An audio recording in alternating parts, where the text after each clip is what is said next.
where International Conference on Disaster Relief Resilient Infrastructure 2024 is going on. Structure is very pertinent. And when we talk about investment, we should not only limit it to the financial aspect, but also investment in human resources. Investment in resilience is essential for two reasons. First, we know that disaster and climate risk are increasing. In the recent past, we have seen flooding in Dubai, wildfires in Chile, earthquakes in the Pacific that have caused enormous infrastructure losses leading to immense human suffering. If we do not build resilience in the infrastructure systems, we will be forced to divert more and more funding to recovery and rebuilding after such disasters. To use a phrase used in the presentation of CDRI's biennial report, this is akin to pouring water in a bamboo basket. Secondly, we must recognize that large investments are required to meet world's infrastructure needs. CDRI's research has shown that the annual investment required to address the infrastructure deficit to achieve the Sustainable Development Goals, to reach net zero and strengthen resilience by 2050 amounts to $9.2 trillion US. If we do not design resilience into our project pipelines, it will be increasingly difficult to achieve the high levels of funding needed to close the infrastructure deficit, particularly in the global south. If we build systems, capacities, knowledge base, and institutions for making infrastructure resilient, we will also be able to attract investment to close the infrastructure gap.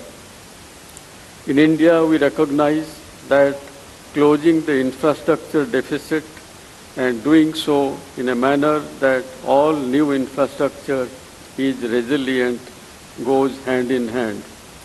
The investment we have made in infrastructure, particularly over the last decade, has created better livelihood opportunities for millions of our citizens. This progress needs to be sustained.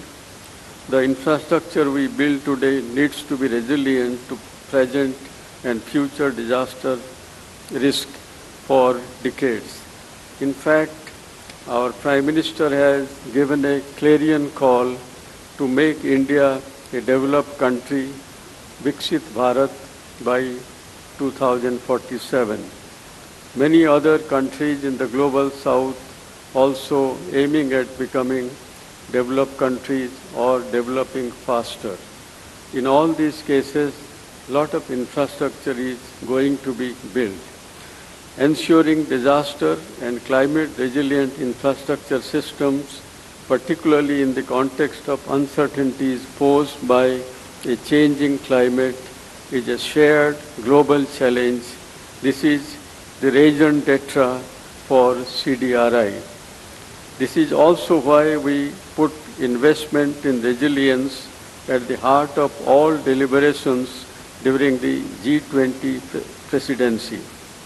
We not only led the creation of a new G20 working group on the disaster risk reduction, as our Prime Minister also mentioned during his inaugural speech today, but also ensured that issues of resilient infrastructure as well as financing get adequate attention.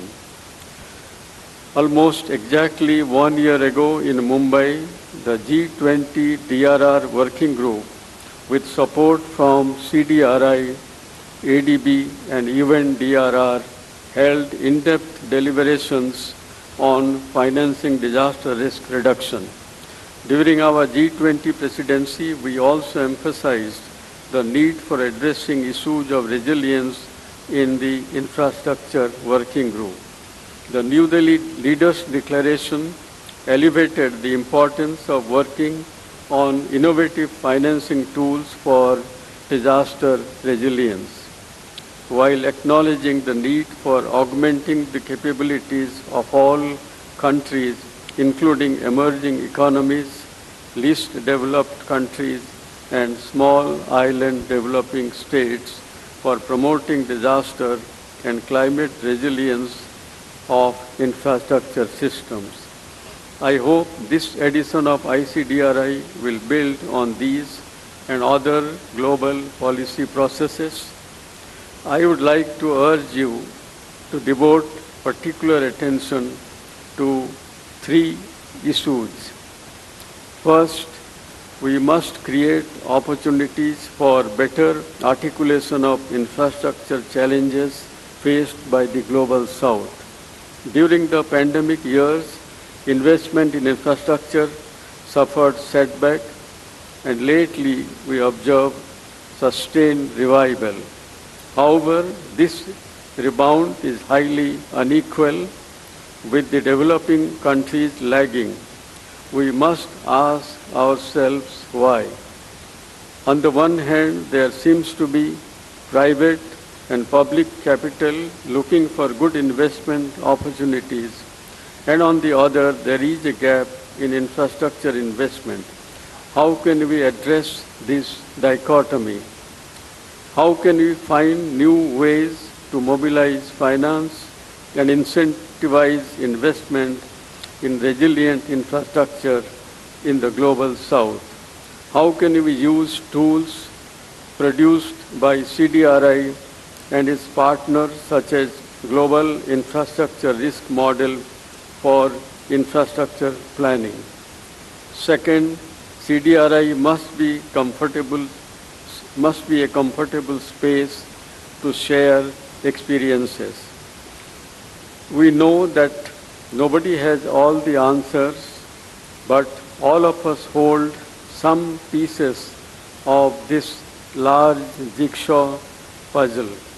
What works in the high mountains of India could also work in Andes, the Alps, and Rockies, so we should aim to replicate our successes where we can.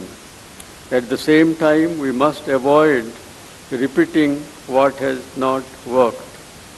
ICDRI must provide a space for not just celebrating our successes, but also for candid discussions around what has not worked. Programs such as CDRI's Infrastructure for Resilient Island States program must engage in honest reflection, celebrate successes, and learn from what has not worked so well. That is why this conference purposefully brings together governments, international organizations, and the private sector, and of course, academic experts. Third, your discussions at ICDRI should challenge and guide the development of new programs and projects by CDRI and its partners, ensuring that they will add real value to those most in need, are anchored to regional, national, and local context, and become a lighthouse for the global community. We are living through times of unprecedented challenges, but also exciting opportunities provided by new technologies and tools. We must embrace these opportunities and come up with next generation initiatives that can make a difference at scale and, of course, quality. Excellencies, to be successful, our coalition needs action from all our members and a network of friends and champions. I hope we can count on each of you in this regard. From the Government of India's side, we remain firmly committed to the cause of disaster and climate resilience. We will continue to invest and focus on resilience, and we will use every possible global forum to advocate for action. I wish you all the best for your deliberations over the next 2 days, and looking forward to the ideas, action plans and recommendations so that we can further refine our practices, processes and policies for disaster resilient infrastructure. Thank you.